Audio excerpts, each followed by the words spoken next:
تمہاری نگاہ میں اس لیے حقیر و ذلیل ہیں کہ وہ تمہاری طرح صاحب دولت مال نہیں ہیں، اسی لیے تمہارے خیال میں یہ نہ خیر حاصل کر سکتے ہیں اور نہ سعادت، کیونکہ یہ دونوں چیزیں دولت و حشمت کے ساتھ ہیں، نہ کر نکبت و افلاس کے ساتھ۔ سو واضح رہے کہ خدا کی سعادت و خیر کا قانون ظاہری دولت و حشمت کے تابع نہیں ہے، اور نہ اس کے ہاں سعادت و ہدایت کا حصول و ادراک سرمایہ کی رونق کے زیر اثر ہے، بلکہ اس کے برعکس تمنیت نفس، رضا الہی، غنائے قلب اور اخلاص سے نیت و عمل پر موقف ہے۔ حضرت نوح علیہ السلام نے یہ بھی بارہا تنبیہ کی کہ مجھ کو اپنی اس اخلاق دعوتدار سال ہدایت میں نہ تمہارے مال کی خواہش ہے،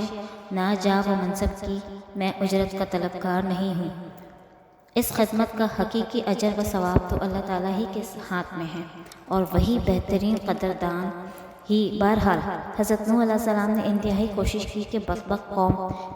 سمجھ جائے اور رحمت الہی کی آغوش میں آ جائے، مگر قوم نے نہ مانا، اور جس قدر اس جانب سے تبلیغ کے حق میں جدوجہد ہوئی، اس قدر قوم کی جانب سے بعض و انا میں سرگرمی کا اظہار ہوا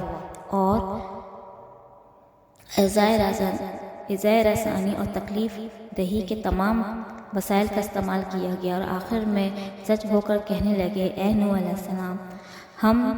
سے اب جنگ و جدل نہ کر، اور ہمارے